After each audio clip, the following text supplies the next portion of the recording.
പ്രവാചകൻ മുഹമ്മദ് നബി സല്ലല്ലാഹു അലൈഹി വസല്ലമയും അദ്ദേഹത്തിൻ്റെ സഖാക്കളും ഒരിടത്ത് വിശ്രമിക്കുന്ന ഒരു സമയത്ത് അതുവഴി ഒരു മയ്യത്ത് കൊണ്ടുപോകുന്നുണ്ട്. പ്രവാചകൻ പെട്ടെന്ന് എഴുന്നേറ്റ് നിന്നു. ആ മയ്യത്തിനോടുള്ള ആദരസൂചകമായിട്ട് എഴുന്നേറ്റ് നിന്നു. അപ്പോൾ കൂടെയുള്ള ആരോ പറഞ്ഞു, പ്രവാചകരെ അത് ജൂതന്റെ മയ്യത്താണ്. പ്രവാചകൻ പറഞ്ഞു, അത് ജൂതനോ മുസ്ലിമോ എന്നുള്ളതല്ല, അതൊരു മയ്യത്താണല്ലോ, ആ മയ്യത്തിനോടൊരു ആദരവ് കാണിക്കേണ്ടതുണ്ട് എന്ന് പറഞ്ഞു. ഒരു മുസ്ലിമിൻ്റെ ബാധ്യതയാണ് ഒരു മയ്യത്തിനോട് മാന്യത, ബഹുമാനം കാണിക്കുക എന്നുള്ളത് എന്ന് പഠിപ്പിക്കുകയായിരുന്നു പ്രവാചകൻ. ഈ കഴിഞ്ഞ 1-2 ദിവസമായിട്ട് സോഷ്യൽ മീഡിയയിൽ വലിയ ചർച്ച നടക്കുകയാണ്. ഉത്തര കേരളത്തിൽ ഒരു അമുസ്ലിം സഹോദരൻ്റെ മയ്യത്ത്, ബോഡി മുസ്ലിങ്ങളായ കുറച്ച് ആളുകൾ സംസ്കരിച്ചു. അത് ആ മുസ്ലിം സഹോദരൻ്റെതായ രീതിയിൽ തന്നെ അത് ചെയ്തിട്ടുണ്ട്. വളരെ നല്ല ഒരു കാര്യം തന്നെയാണ് ആ ചെയ്തത് എന്നതൊരു തർക്കവുമില്ല. പക്ഷേ ഒരു ജനപ്രതിനിധിയാണ് ഇതിന് നേതൃത്വം കൊടുത്തത് എന്ന് അവിടെ പ്രത്യേകം പറയുന്നുണ്ട്. ജനപ്രതിനിധി ഇത് ചെയ്യുക എന്നുള്ളതിൽ ഒരു പ്രത്യേകതയുമില്ല. അത് അവരുടെ ബാധ്യതയാണ്, കടമയാണ്, ഉത്തരവാദിത്തമാണ്, അവരുടെ ധർമ്മമാണ്. അത് നിർബന്ധമായിട്ടും അവർ ചെയ്തിരിക്കേണ്ടതാണ്.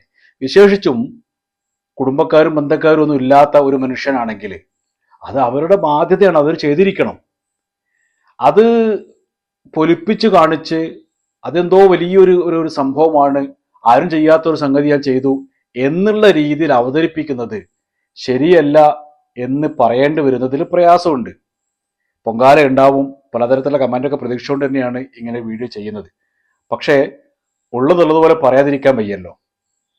ഒരു ജനപ്രതിനിധി ചെയ്യേണ്ട ഒരു സംഗതി ചെയ്തിട്ട് ഞാനിത് ചെയ്തേ എന്ന് കൊട്ടിപ്പാടി നടക്കുന്നത് അതൊരു നല്ല പരിപാടിയല്ല. അത് അങ്ങനെയുള്ള കാര്യങ്ങളൊക്കെ ഞാൻ ചെയ്യാം, അതൊക്കെ ഞാൻ ഏറ്റെടുത്തോളാം എന്ന് പറഞ്ഞുകൊണ്ടാണ് അവർ ജനങ്ങളിൽ നിന്ന് വോട്ട് വാങ്ങിയത്. ഒരുപക്ഷെ അവർക്ക് ഈ മരിച്ചുപോയ മനുഷ്യന് വോട്ട് ചെയ്തിട്ടുണ്ടാവില്ല, അവരുടെ ബന്ധുക്കൾ വോട്ട് ചെയ്തിട്ടുണ്ടാവില്ല, അദ്ദേഹത്തിന്റെ പരിസരത്തുള്ള ആരും വോട്ട് ചെയ്തിട്ടുണ്ടാകില്ല എന്ന് മാത്രമല്ല, ഒരുപക്ഷെ ഈ ജനപ്രതിനിധിയായിട്ട് ഇവർ മത്സരിക്കുന്ന സമയത്ത് അവർക്കെതിരെയും പ്രവർത്തിച്ചിട്ടുണ്ടാവാം. അദ്ദേഹം ഈ മരിച്ച ആൾ ഒരു RSS കാരനായിരുന്നു എന്നൊക്കെ പറയുന്നുണ്ട്, ജനപ്രതിനിധി ഒരു മുസ്ലിം ലീഗുകാരിയും. എന്തായാലും ജനങ്ങൾ തെരഞ്ഞെടുത്തു കഴിഞ്ഞാൽ വോട്ട് ചെയ്തവരുടെയും ചെയ്യാത്തവരുടെയും ഒക്കെ ജനപ്രതിനിധിയാണ് അവർ. ഇപ്പോ ഇന്ത്യയുടെ പ്രധാനമന്ത്രി നരേന്ദ്രമോദി, ഞാനൊരിക്കലും നരേന്ദ്രമോദിക്ക് വോട്ട് ചെയ്തിട്ടില്ല, എന്നോട് ചെയ്യാൻ ഉദ്ദേശിക്കുന്നുമില്ല. പക്ഷേ നരേന്ദ്രമോദി എൻ്റെയും പ്രധാനമന്ത്രിയാണ്. ശ്രീ VD സതീശൻ എൻ്റെ മുഖ്യമന്ത്രിയാണ്. ഞാൻ അദ്ദേഹത്തിനോട് ചേർന്ന് നിൽക്കുന്ന ആൾക്കായിരുന്നു വോട്ട് ചെയ്തിരുന്നത്. ഇത് വോട്ട് ചെയ്തതിന്റെ പേരിൽ ഉണ്ടാകുന്ന ഒരു സംഗതിയല്ല. ഒരാൾ തിരഞ്ഞെടുക്കപ്പെട്ട് കഴിഞ്ഞാൽ അത് ആ നാടിന്റെ ഒരു പ്രതിനിധിയാണ്, ആ പ്രദേശത്തിന്റെ പ്രതിനിധിയാണ്, അത് അവരുടെ ഉത്തരവാദിത്തമാണ്. അപ്പോ ചുരുക്കി പറഞ്ഞാൽ ഒരു നന്മ ചെയ്യുന്നത് പ്രചരിപ്പിക്കുന്നത് നല്ലതാണ്, ആളുകൾ കാണട്ടെ, അത് പകർത്തട്ടെ, ഒക്കെ ശരിയാണ്. പക്ഷേ അത് ഒരു സുഖകരമല്ലാത്ത കാര്യങ്ങളാണെങ്കിൽ, പ്രത്യേകിച്ച് ഒരു മരിച്ച ഒരാളെ അടക്കം ചെയ്യുക, അങ്ങനെയൊക്കെയുള്ള അതിനൊക്കെ ചില ഒരു വൈകാരിക തലം ഉണ്ടല്ലോ.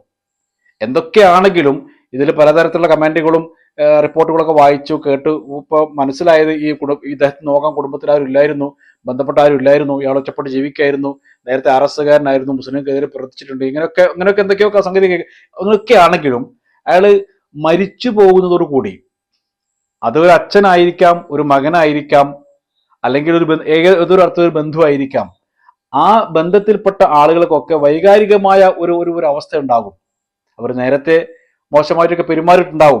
ഒരുപക്ഷെ മരിച്ചതിന് ശേഷവും അവർക്ക് വേണ്ട രീതിയിൽ പ്രതികരിക്കാനോ വേണ്ടത് ചെയ്യാനോ കഴിഞ്ഞിട്ടുണ്ടാവില്ല. എന്നാൽ പോലും മരിച്ചുപോയത് ഞങ്ങളുടെ രക്തമാണല്ലോ, ഞങ്ങളുടെ രക്തബന്ധത്തിൽപ്പെട്ട ഒരാളാണല്ലോ എന്ന രീതിയിൽ അവർക്ക് മാനസികമായൊരു പ്രയാസം ഉണ്ടാവും എന്നുള്ളത് ഒരു സത്യമാണ്. ആ ഒരു സംഗതിയെങ്കിലും മനസ്സിലാക്കിയിട്ട് നമ്മൾ ഇത്തരം ചർച്ചകളൊക്കെ നടക്കുമ്പോൾ വലിയ പ്രയാസം തോന്നുകയാണ്. കുറേ ആളുകൾ എന്തൊക്കെയോ ഇങ്ങനെ എഴുതി വിടുന്നുണ്ട്, അതിന് പ്രതികരണം അപ്പുറത്ത് വരുന്നത്, എങ്ങനെ വരുന്നത്.